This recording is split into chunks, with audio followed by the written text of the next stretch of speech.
¿Estamos a tiempo todavía de sumergirnos en la inteligencia artificial o ya nos va a quedar lejos? Creo que somos una generación en la que tuvimos que hacer esa transición, ¿no? Sí. De pasar como de lo analógico a lo digital. O sea, personas que tienen 25, 30 años, 40, 50. Sí, o sea, totalmente. Ellos podemos aprender esto. Hay oportunidad, sí, claro. Eso simplemente es que usted tenga la curiosidad y las ganas de meterse a ese mundo que es bastante grande. Cuando antes te decían, es que tienes que aprender inglés porque el inglés está en todo lado y es a nivel mundial y va a ser muy necesario en tu profesión o si quieres viajar o en algún momento te va a tocar hablar en inglés. Yo lo veo de esa manera. La inteligencia artificial es el nuevo inglés. Si has visto la película La Era de Hielo, también el tigre con los colmillos. Sí. Podemos traer a la vida un tigre de dientes de sable porque se ha encontrado material genético preservado.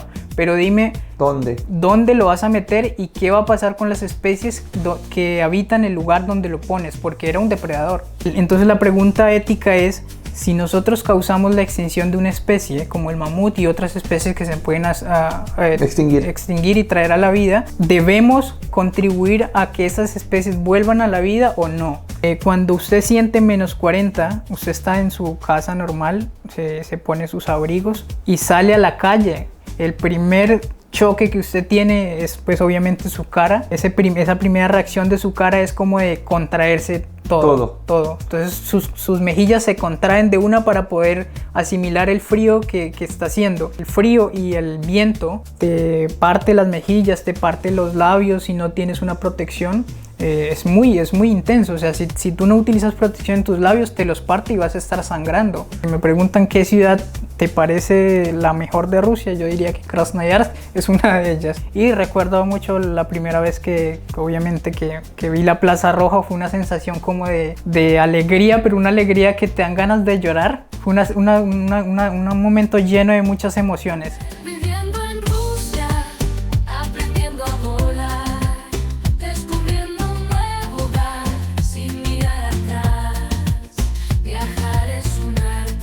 Bueno amigos, bienvenidos a un nuevo capítulo de Latinos en Rusia.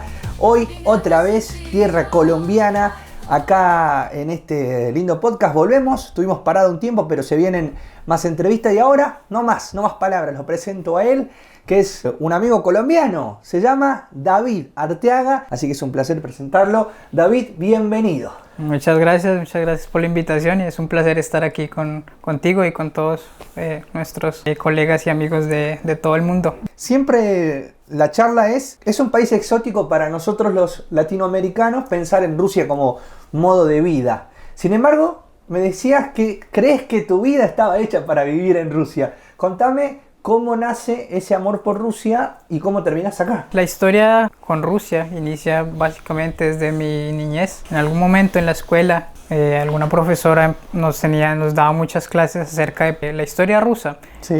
Todo este cuento de la Segunda Guerra Mundial, la Revolución Rusa. Y hubo un momento en el que yo estuve muy interesado en ese tipo de cosas, en la historia, en conocer un poco más acerca de esa Rusia pues, que mostraban los libros. En el bachillerato empecé a estudiar lentamente pues, básicamente el idioma, un poco el alfabeto, unas frases muy básicas y ese tipo de cosas que uno hace cuando está empezando un idioma, ¿cierto? Luego ya con la... Pero no es común ruso. No, en Colombia es muy poco conocido. Pues el ruso no es un idioma que se enseñe obligatoriamente en las escuelas o en las universidades, no, es algo que si tú lo quieres hacer es porque tienes interés en ellos. No es muy popular, entonces bueno, yo lo empecé fue por iniciativa propia, como dicen pues. En la universidad sí empecé a estudiar con una profesora que era de Rostov. Empecé a estudiar ya a un nivel A1 más o menos,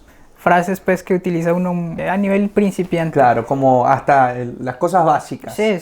Pero digo, ¿te acordás el momento, antes que sigas con eso, permitime interrumpirte, ¿te acordás el momento en que dijiste, wow, este país es muy interesante, digo, de chico, ¿no? De ese primer acercamiento. Dijiste, wow, este país, ¿cómo me gustaría estar en este país? ¿Tenés momento de decir, yo miré el libro y dije, quiero estar acá. ¿Te acordás algo de eso? Sí, ¿Cuándo claro, fue? Sí, claro, yo me acuerdo perfectamente porque recuerdo que mi mamá me compró una enciclopedia como este tamaño, muy grande, en donde básicamente se mostraban en cada letra como el diccionario que tenía eso, ¿Sí? se mostraba una parte de un país que empezaba con esa letra. Entonces en la R nosotros había una parte que decía Rusia, y en esa página mostraban varias cosas. Primero la Plaza Roja, que es el icono pues de Rusia, y mostraban un poco del alfabeto.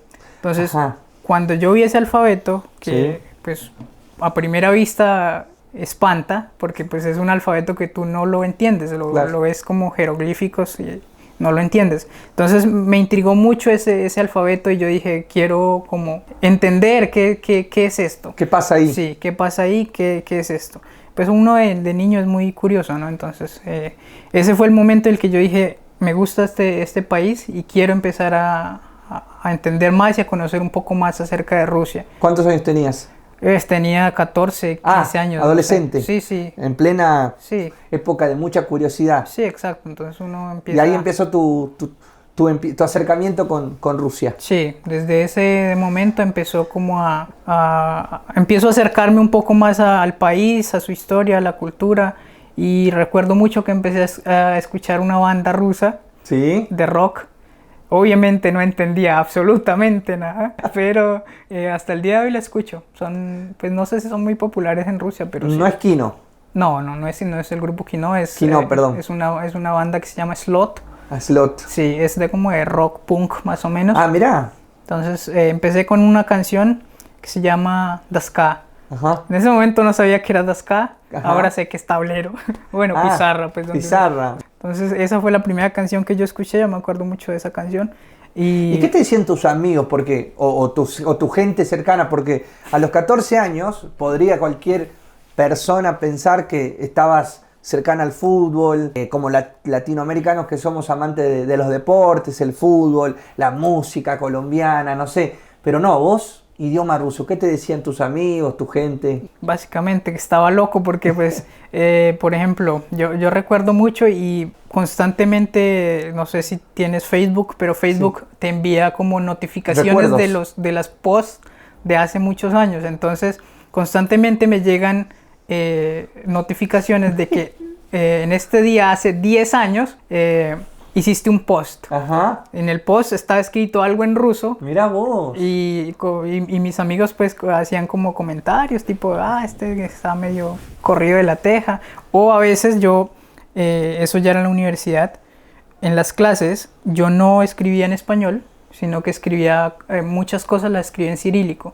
Mira vos. Y entonces cuando mis compañeros me pedían las notas, era un problema porque ellos no entendían. Yo sí entendía porque yo ya sabía el alfabeto y sabía muchas palabras que me ayudaban en la escritura, y eso era... Entonces ellos decían, no, usted no le pide esas notas porque eso está todo en ruso, entonces no le entiende nadie. Eso es una curiosidad que me pasaba en mis épocas de escuela, de colegio y de universidad con el ruso. Seguimos con el ruso, ya llegaremos a Moscú, pero sos biólogo y geólogo. Sí. ¿Qué es ser biólogo? ¿Qué es ser geólogo? A ver, pues básicamente la biología es las ciencias de la vida, ¿sí? O sea, los biólogos estudian todos los tipos de vida que existen en nuestro planeta Tierra, sus interacciones y su evolución.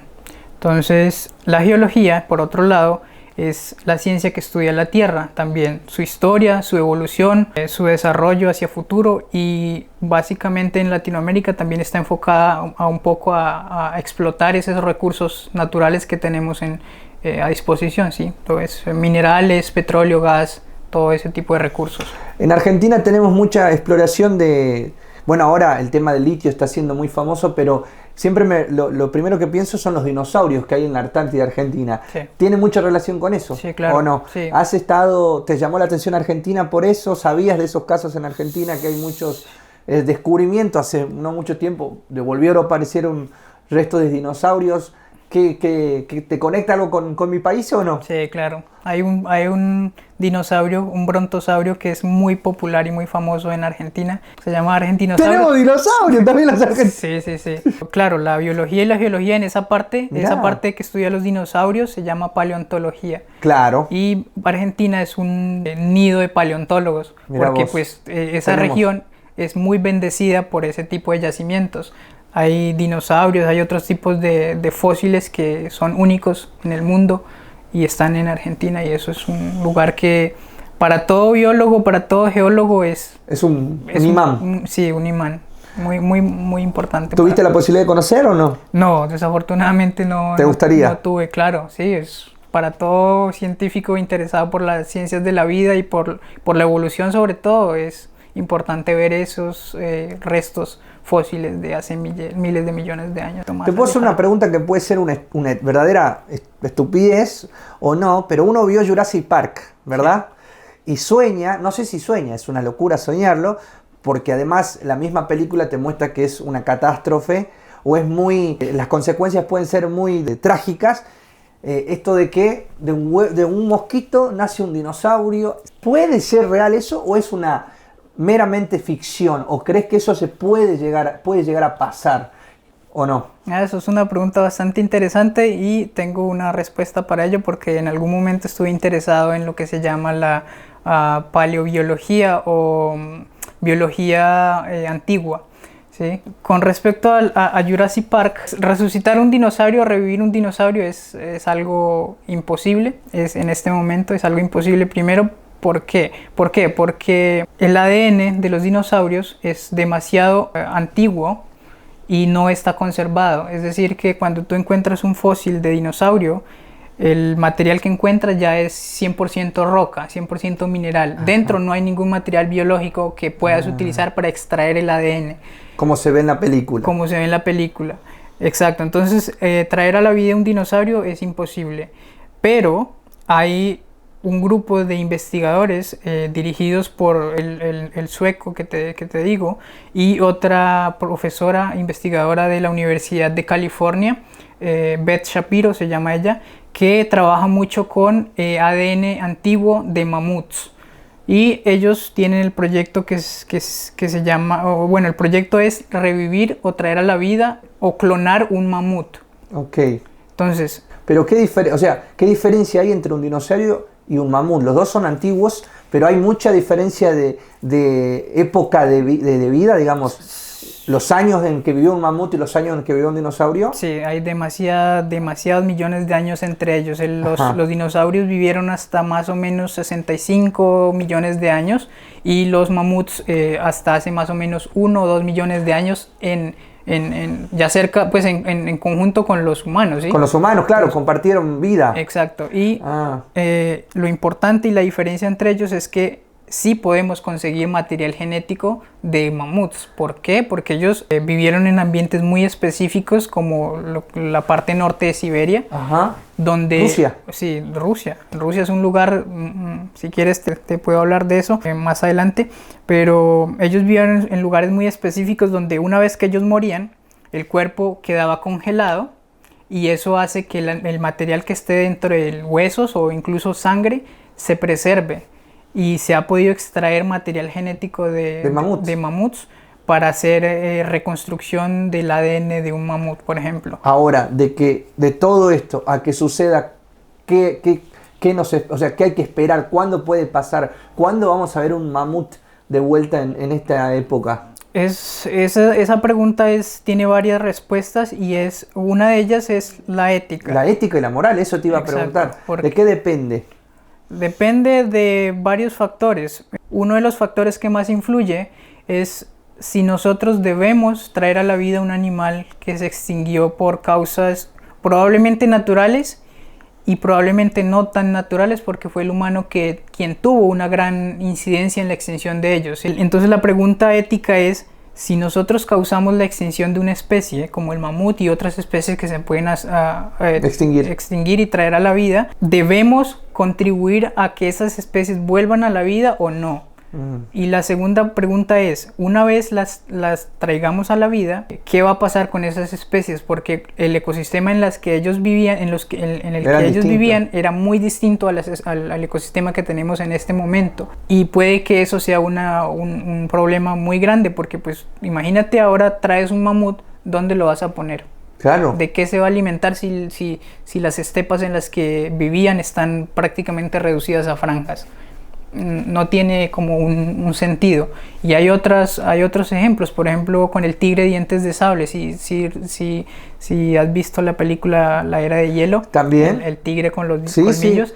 Podemos traer a la vida un tigre dientes de sable porque se ha encontrado material genético preservado. Pero dime, ¿dónde lo vas a meter y qué va a pasar con las especies que habitan el lugar donde lo pones? Porque era un depredador. Claro. Y no tenía competidores. Claro. Ahora no va a tener competidores. Hoy sería un animal absolutamente peligroso. Una plaga, básicamente. Se convertiría en una plaga porque pues las especies no tiene competencia que lo regule. ¿Sí? Claro. Entonces él va a atrapar, a cazar todo lo que se le atraviese y hasta ahí llegan las especies que existen en la actualidad. Entonces esas son dos preguntas bastante Pero también por otro lado está la ambición del ser humano, ¿no? Exacto. Puede pasar. Sí, o sea, es que... Pero dinosaurios no. Dinosaurios no se puede. ¿Por ahora crees o definitivamente hoy se dice hoy no? No, definitivamente no se puede porque es que no tenemos material genético. Claro. A no ser que milagrosamente encontremos un dinosaurio congelado que tenga unas condiciones tan perfectas, extraordinarias casi, que se haya podido conservar una pizca de material genético y digamos, podemos clonar un dinosaurio. Pero hasta el momento, hasta donde yo tengo entendido y conozco, no se puede. Súper interesante también tu vida en Rusia. Terminaste tus estudios en Colombia, aprendiendo un poco de ruso, venís a Rusia. ¿Con qué te encontrás en Rusia? ¿Era tu sueño y llegaste acá? ¿Cumplió las expectativas o no? Sí, o sea, las cumplió perfectamente y creo que las superó y las va superando a medida que va pasando el tiempo que yo estoy acá en Rusia. Me encuentro con una Rusia bastante diferente a como la imaginaba. Mira vos. Porque pues uno tiene siempre unas expectativas o unas imaginaciones que se hace uno mismo, tal vez de toda la información que uno lee, de las noticias que usted recibe, de todo, ¿sí? Sí, cumplió todas esas expectativas, me sigue sorprendiendo muchas cosas y sigo aprendiendo muchísimo cada día. Entonces, siempre fue un sueño que quise cumplir y estoy muy contento de poder estar acá y de ver todas las cosas que yo siempre quise ver y que en algún momento vi. ¿Fuiste a la Plaza Roja, por ejemplo? Sí, claro. ¿Cuál la primera vez? No. Hablo de que ha sido otras veces, ¿no? Pero la primera vez. ¿O cuando te preguntaba, fuiste a la Plaza Roja y qué sentiste en ese momento? Sí, mira, lo primero que yo hice cuando llegué acá a Moscú, bueno, llegué muy tarde, entonces a la mañana siguiente fue ir a la Plaza Roja. Sí. Y eso era en invierno, ya era invierno porque llegué como a finales de noviembre, pero ese día estaba haciendo un día lindo, bastante soleado, sí, bonito. Y recuerdo mucho la primera vez que obviamente que vi la Plaza Roja, fue una sensación como de alegría, pero una alegría que te dan ganas de llorar. Fue un momento lleno de muchas emociones, porque pues es un lugar donde tiene muchísima historia, en el que tú siempre viste ese lugar en fotos, en videos, en libros, y ahora lo tienes enfrente. Ese momento fue algo demasiado importante para mí y pues estaba muy contento de estar viendo todo ahí con mis propios ojos. ¿Te acordaste del libro? Sí, claro, me acordé del libro, me acordé de ver la estrella roja en el libro y ahora estarla viendo al frente de la torre. ¿Y te acordaste de tu madre, del libro, de todo? Sí, de todo. De todo. ¿Crees que Rusia, vamos a hablar un poco de todo, pero vamos saltando temas, ¿crees que Rusia es un país, bueno, vas a contarme de tu labor científica, pero ¿crees que Rusia es un país tecnológicamente moderno? ¿Está a la altura de los lugares o de los países que van a dar que hablar en temas tecnológicos o no? Sí, yo creo que Rusia está avanzando bastante en ese ámbito, sobre todo pues en el área en la que me desenvuelvo, que es toda esta parte de ciencias de la computación, de biología y toda la parte científica, pero uno nota las diferencias en el desarrollo tecnológico simplemente cuando, no sé, cuando tomas el autobús y tienes una forma de pagar el pasaje con una tarjeta, que en muchos de los países de Latinoamérica, al menos hasta donde yo recuerdo, en Colombia, la mayoría de servicios públicos tipo transporte y otros servicios, siempre tienes que pagar como en efectivo. Ese tipo de cosas es un plus para Rusia y me parece que está muy bien y ha avanzado mucho porque todo ese sistema está muy bien desarrollado. Transferencias bancarias, todo es muy rápido, muy confiable. Entonces, en ese sentido me parece que hay un buen desarrollo. En sentido de tecnología de la información, pues tú conoces todo lo que Yandex hace en Rusia, así que es el monstruo pues de la tecnología de Rusia. Entonces toda la parte de inteligencia artificial y asistentes virtuales y automatización de procesos en diferentes áreas bancarias, en medicina, en transporte, en todas esas áreas está dando pasos bastante grandes Rusia cada año. Y es un país que tiene muchas posibilidades y muchas perspectivas en ese sentido. Viniste a Rusia, ¿dónde fuiste a parar? Ahora vamos a seguir con la tecnología, pero ¿dónde fuiste a parar? Es una locura. Y recién hablamos del frío. Sí. Pero tu destino no fue Moscú ni San Petersburgo, que es como lo más lindo, lo más común para un estudiante. No, vos te fuiste a Siberia, ¿verdad? Sí, exactamente. Yo llegué a Siberia, la ciudad se llama Novosibirsk, es el centro de Siberia, es una centro-sur de Siberia. Yo llegué al centro de Siberia, entonces esa ciudad es como un lugar donde convergen muchas cosas, ¿sí? Entonces es un centro científico, porque Novosibirsk es un centro científico y esa fue una de las razones por las cuales yo decidí ir allá. Y uno de los plus que tiene esta ciudad es que en ese lugar tú tienes una vida, o sea, tú vives en ese lugar, pero también haces ciencia, tienes el trabajo, todo está cerca. Porque esa ciudad, de hecho, bueno, está la ciudad que es Novosibirsk como tal, como ciudad, y hay un punto un poquito alejado de la ciudad que se llama Akademgorodok, en español sería como la ciudad académica o de académicos.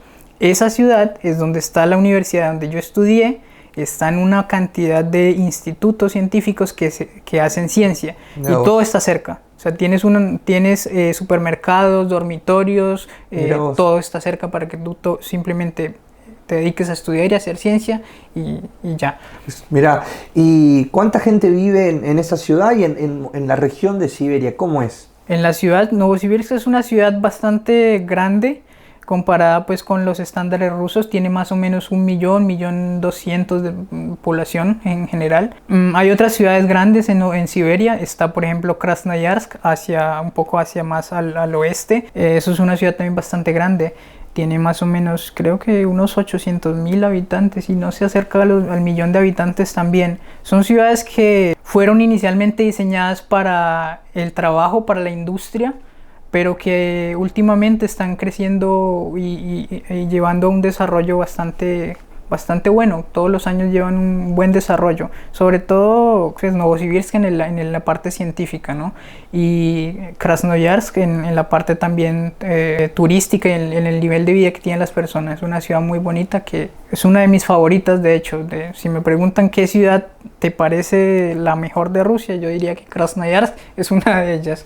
Entonces, Siberia. El frío de Siberia, ¿es tan frío como dice la gente? Y háblame de cuánto fue lo máximo que te pasó. Sí, a ver, cuando tú llegas a Siberia, pues yo llegué en invierno. El primer día que yo llegué a Siberia estuvimos a menos 18 grados, ¿sí? Lo más difícil del invierno, yo creo que para todos los latinos o personas que no están acostumbradas al invierno en Rusia y al invierno en Siberia, es la cantidad de horas de luz que hay al día. Claro. Independientemente del frío, o sea, de la temperatura, la cantidad de horas que tú tienes de luz al día influye mucho en tu estado de ánimo, en tu comportamiento, en tu estado de ánimo. Entonces, el primer año fue demasiado complicado para asimilar que tú te levantas a las 9 de la mañana, pongamos un ejemplo, está oscuro.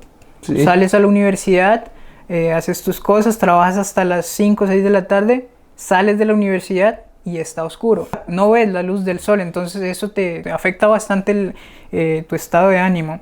Las temperaturas sí son muy frías. En Siberia hay inviernos que son demasiado fríos. El año pasado fue el invierno más frío en el que yo estuve allá. Yo estuve 2 años, 3 inviernos.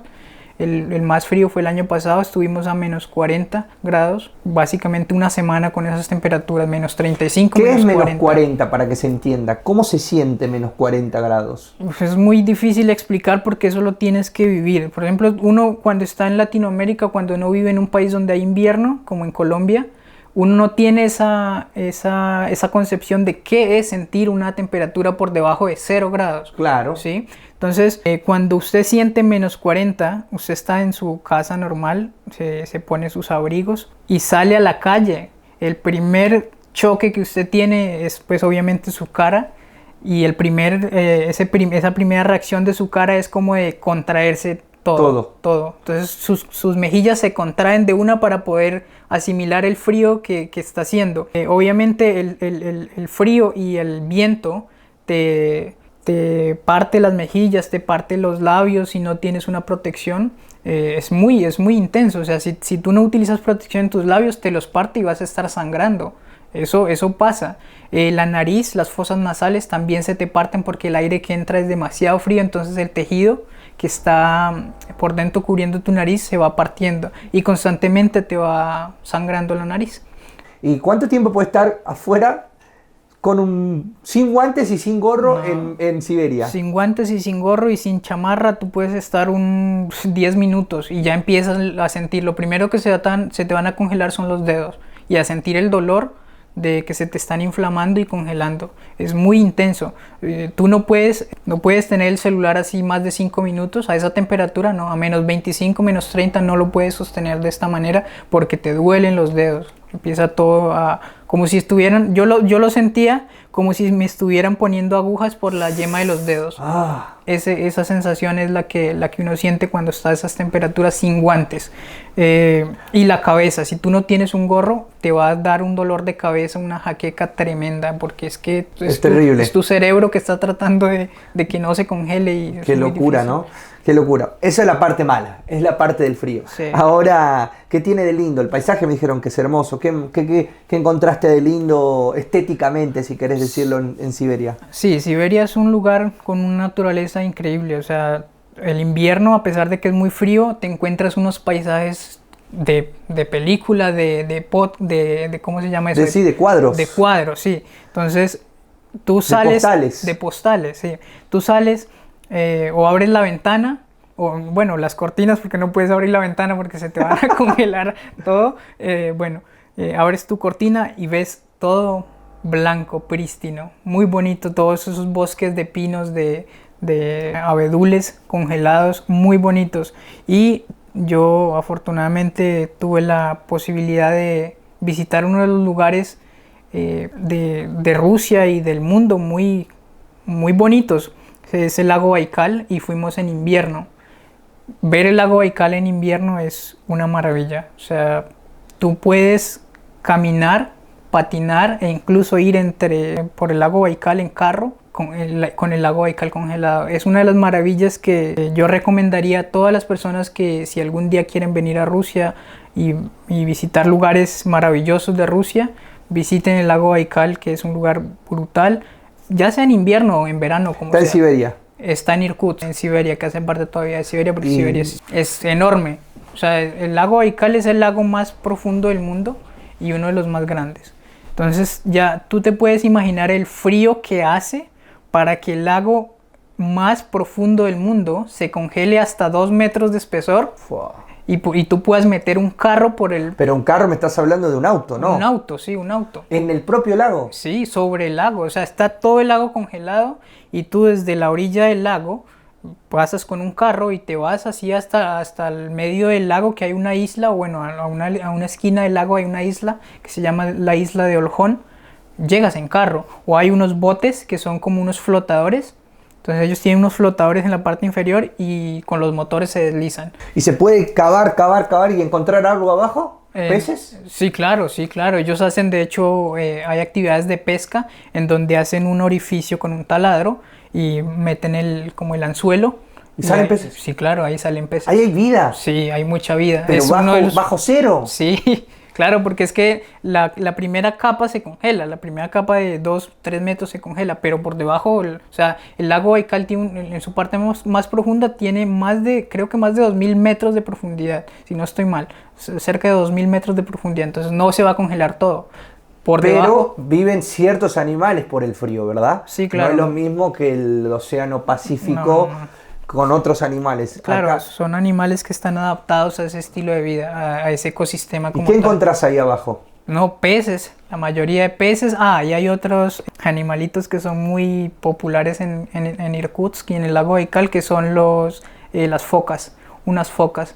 Son muy bonitas, muy tiernas y a las personas les gusta tomarles fotos porque son muy interesantes. Muy bonitos, sí. Hay mucha gente que estudia el lago Baikal y su biodiversidad. Es un mundo totalmente aparte. Y en Siberia estudiaste, ¿verdad? Fuiste ahí caíste ahí por tu beca y todo eso. Terminaste ahí en Siberia por la beca y estudiando en una ciudad que también tengo entendido que hay un laboratorio. Me invitaron a ir a conocer el laboratorio de COVID, de la creación de la vacuna para el COVID, perdón, ahora sí creo que lo he dicho mejor. ¿Es verdad? ¿Es ahí? Sí, claro. ¿Del Sputnik o no? No, la vacuna Sputnik fue creada en un laboratorio de acá de Rusia, de Moscú, que se llama el laboratorio Gamaleyev. Gamaleyev, claro. Ajá. Que es un científico muy popular. Pero en tu caso... En Novosibirsk, en la región de Akademgorodok, que es el lugar donde nosotros estudiamos, yo estudié, está el Instituto Vector.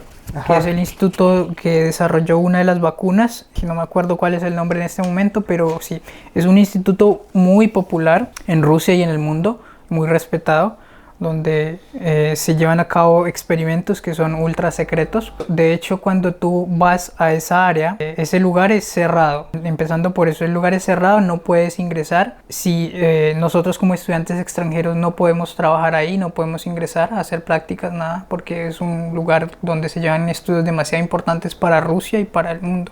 Entonces no se puede. ¿Secreto a qué nivel?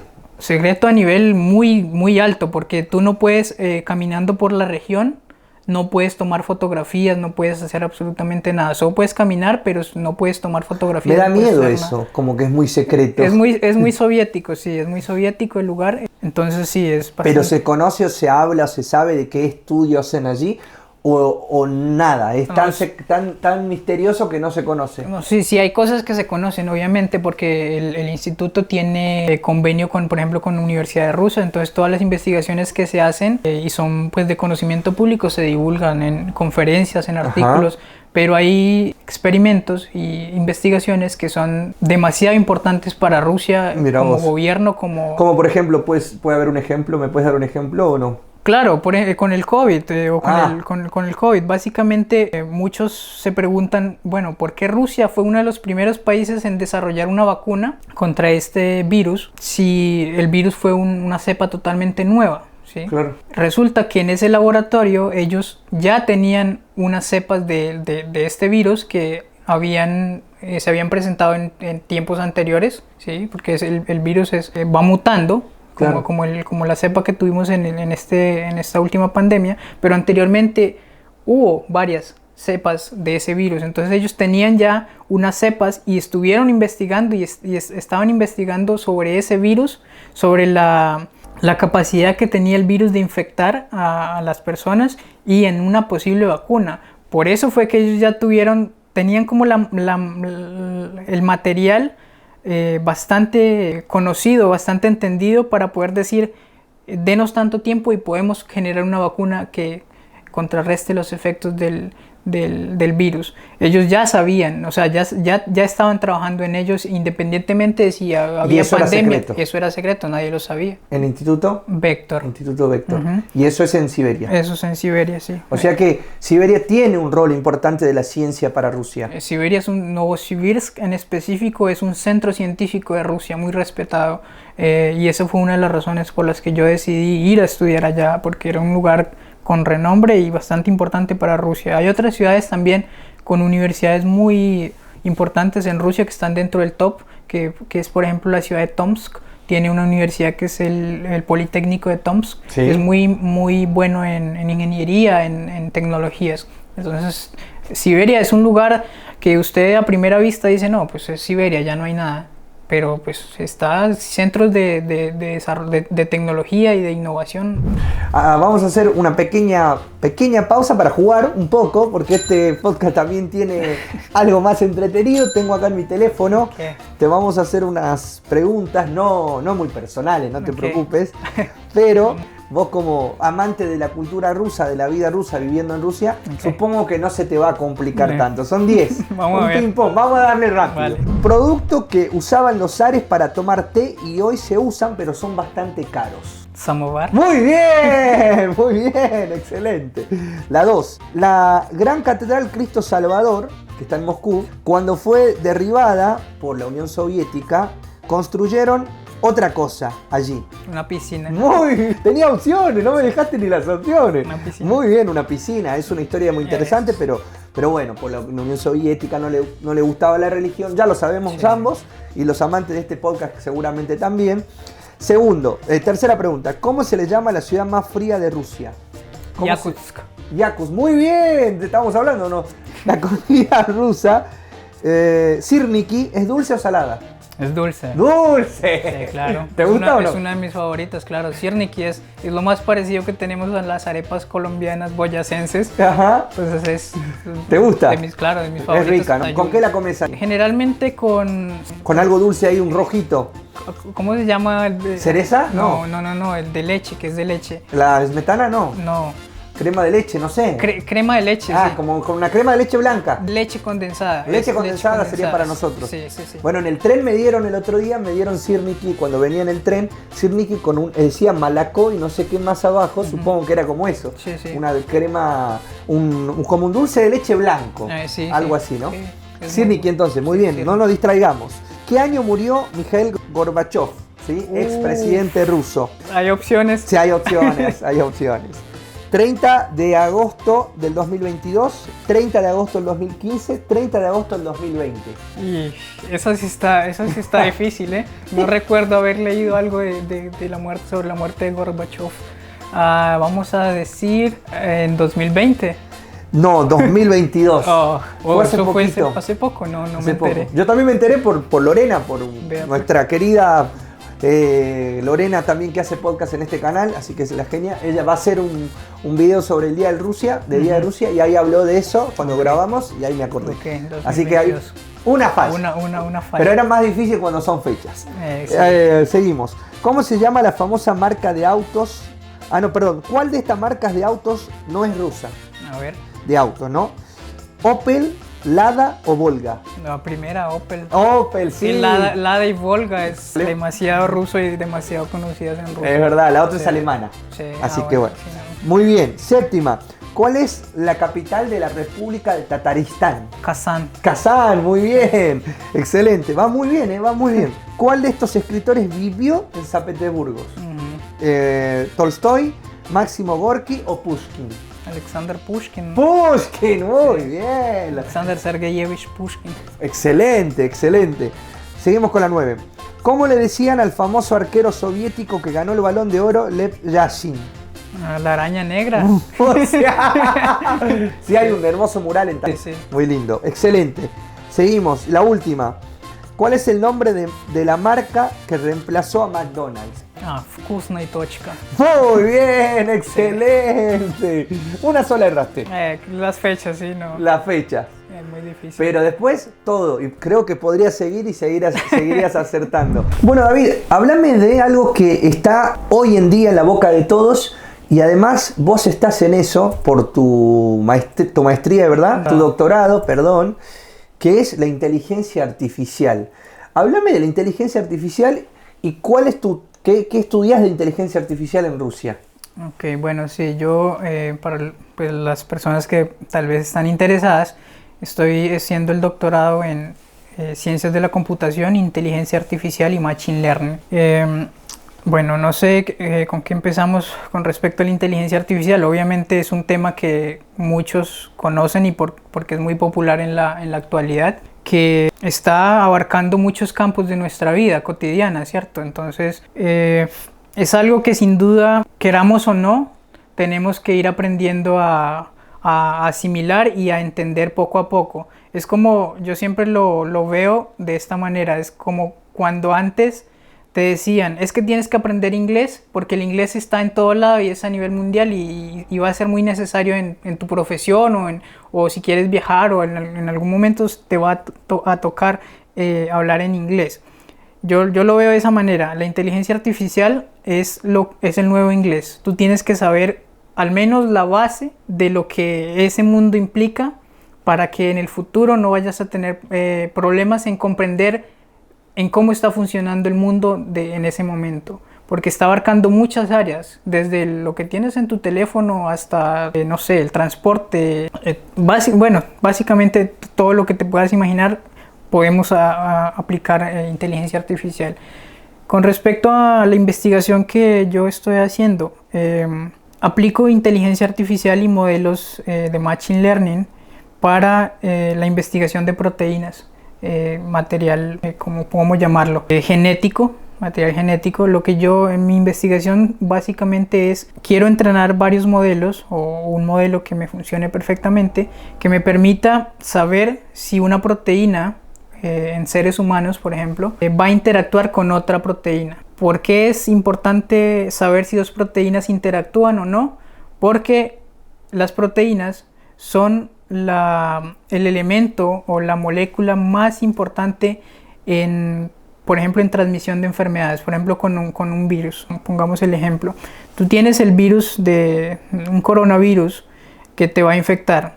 Entonces, la molécula que infecta es una proteína y esa proteína se pega a una estructura en tus células, que esa interacción hace que tú sientas los síntomas, hace que tú vayas desarrollando la enfermedad como tal, porque esa es una interacción que hace intercambio de proteínas y otro tipo de materiales que permiten que tu cuerpo ya sienta que te has infectado. Entonces, cuando nosotros sabemos si dos proteínas están o van a interactuar o están interactuando, podemos anticipar la medicina o el tratamiento para evitar que esa proteína, que por ejemplo es un virus, se pegue a nuestras células o a nuestras proteínas, y así pues obviamente evitar el desarrollo de una enfermedad o tratar otras enfermedades que ya se han desarrollado y que son bastante conocidas en los seres humanos. Entonces, con los modelos de Machine Learning nos ha permitido utilizar una gran cantidad de información sobre proteínas que interactúan, tomar esa información, entrenar un modelo y hacer una predicción de si esta molécula que yo tengo acá de una enfermedad va a interactuar con esta proteína de un ser humano, por ejemplo. Eso es una de las aplicaciones que yo quisiera lograr con esta. ¿Y qué resultados tendrías en términos de economía? Me decías que eso va a ayudar un montón a reducir costos de laboratorios. ¿En qué va a ayudar que la inteligencia artificial sea eficiente? Sí, claro. El modelo que tradicionalmente se utiliza en los laboratorios es, por ejemplo, para identificar si dos proteínas interactúan, es un estudio que se llama un estudio de rayos X, por ejemplo. Ponen dos proteínas a ver si interactúan, le hacen como una foto pues, de la estructura de la proteína para ver si está interactuando o no y cómo es la estructura de esta proteína. Eso es muy costoso. E imagínate que tengas que hacer eso para millones de proteínas o miles de proteínas, que son las que tenemos en un organismo que infecta y el ser humano, por ejemplo. ¿Tú cómo sabes que yo tomo esta proteína aleatoria y tomo esta proteína que conozco que me infecta? Prueba a ver si funciona en esta y hazle un experimento en laboratorio que es muy costoso y resulta que no funcionó. Descartas esta y sigues con la siguiente y la siguiente y la siguiente. Eso tarda muchísimo y es muy costoso. Entonces, con los modelos de Machine Learning lo que hacemos y de inteligencia artificial es simplemente tomar miles de proteínas y testearlas con esta proteína que conocemos o que queremos saber si interactúa o no y con cuáles. Entonces, eso un computador lo hace en cuestión de horas, días máximo, dependiendo de la cantidad de información que tengamos. ¿Qué hace eso? Pues obviamente reducción de costos en esa etapa inicial de desarrollar decir esta proteína interactúa con esto, con esto, con esto, con esto. Eso ya es un paso grandísimo. Luego, cuando ya sabemos qué proteínas han interactuado con esta, entonces vamos a un laboratorio con seguridad de que esas interactúan. Entonces eso ya nos ahorró un paso y unos costos que pueden ser invertidos en la siguiente etapa. Entonces eso es un un avance bastante grande y que se ha estado, pues en los últimos años está tomando bastante importancia en el campo científico y sobre todo en esta parte de la biología y la bioinformática. Yo leo y sigo a un tecnólogo argentino que se llama Santiago Bilinski, que habla de inteligencia artificial todo el tiempo, y lo que él habla en sus columnas es: pasó un mes y el avance fue tremendo. Pasó un mes y ya lo que vimos hace un mes ya que casi que quedó obsoleto y parece viejísimo. ¿Es así también? Sí. En tu caso, sí, sí. La inteligencia artificial avanza demasiado rápido, o creemos que avanza demasiado rápido? No, en realidad avanza demasiado rápido, porque es que como todo este boom que tiene ahora la inteligencia artificial y los modelos de machine learning es tan importante y está siendo aplicado a muchas esferas, el desarrollo que tiene es muy rápido, porque hay muchas personas enfocadas en desarrollar nuevos modelos, nuevas arquitecturas para poder ser aplicadas a diferentes esferas que las necesitamos. Entonces, claro, cuando tú tomas un modelo, no sé, por ejemplo, un modelo de ChatGPT 3.5, al mes o a los 6 meses ya sacan otro que es el modelo 4.0, sí, por ejemplo, que tiene miles de parámetros nuevos, que tiene una arquitectura parecida, pero tiene ciertos, cuando ya te metes en ese mundo, entonces empiezas a ver ciertas diferencias, y que todo ese tipo de cosas las tienes que asimilar nuevamente, aprender nuevamente para poder estar al tanto de esa nueva tecnología, por decirlo así, de esa nueva arquitectura. Eso pasa en todas las áreas que tienen pues esta parte incluida. Yo tengo 34, vos tenés 30, me dijiste, sí, ¿no? Nosotros estamos a mitad de camino. Uh-huh. Vos ya estás sumergido en la inteligencia artificial de lleno. Por ejemplo, en mi caso hago cosas con inteligencia artificial, quizás para mi trabajo, como te decía, la música de este programa. Le pregunto a Gemini de Google si me recomiende preguntas. Uso medianamente. Pero los chicos más jóvenes, supongo que ya son casi nativos de la inteligencia artificial, y los niños van a ser nativos de la inteligencia artificial. Mi pregunta es: ¿se puede aprender en grande? Primera pregunta, ¿se puede aprender en grande? ¿No podemos sumergir a las personas que no tienen ni idea? Un tipo que trabaja en una oficina y solo hace cosas en Excel y qué sé yo, un oficinista, un maquinista, no sé, pienso en un montón de cosas, estudiantes. ¿Estamos a tiempo todavía de sumergirnos en la inteligencia artificial o ya nos va a quedar lejos? No, yo creo que estamos a tiempo. Eso es como con lo que pasó con los celulares, ¿sí? Con los teléfonos, con los Android, con toda esta tecnología que conocemos actualmente. Creo que somos una generación en la que tuvimos que hacer esa transición, ¿no? Sí. De pasar como de lo analógico a lo digital. Entonces, nosotros, esta generación, no sé, personas que tienen 25, 30 años, 40, 50, sí, o sea, totalmente, ellos podemos aprender esto. Yo no, en mi carrera, mi formación en Colombia, no tuve en ningún momento un curso de inteligencia artificial, un curso de programación o algo que me permitiera ver ese campo que estaban haciendo en ese momento. Nunca lo tuve. Yo vine a aprender o a sumergirme en este mundo cuando llegué acá a Rusia a estudiar mi maestría hace 2 años.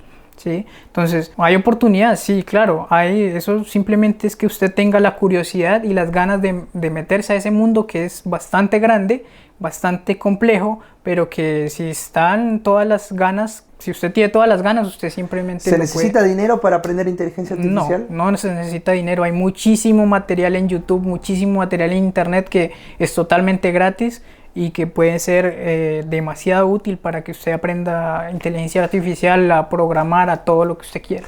Bueno, David, espero que te haya gustado, lo haya pasado bien. Por último, con preguntarte si te ves con muchos años acá en Rusia. Me dijiste que tenías ganas fuera de aire. ¿Te imaginas más tiempo acá? Sí, claro, es un país que aprecio mucho, que tiene muchas cosas todavía por enseñarme y que quiero ver, muchos lugares que todavía quiero ver y están pendientes en la lista. Entonces, si quiero continuar acá en Rusia, pues vamos a ver qué pasa en los próximos, no sé, 5 años. Nos hemos quedado corto de tiempo esta entrevista, ojalá la podamos repetir otro día, otra vez, hacer otra cosa más porque es muy interesante. David sabe mucho de inteligencia artificial y vamos a hablar de ese tema puntualmente, seguramente en la próxima. Cuando vuelva de su viaje te vas, un par de días. Sí, me voy a descubrir más partes de Rusia. Vamos a hacer una... Invitar a los latinos que vengan. Sí, claro. Sin duda, todos están bienvenidos a Rusia, que vengan a descubrir este maravilloso país. Gracias, David, ¿la pasaste bien? Sí, muy bien, muchas gracias por invitarme. Como siempre, acá en Latinos en Rusia, conociendo nuevas historias, nuevas experiencias, nueva gente. Será hasta el próximo capítulo. Chau, chau. Hasta pronto.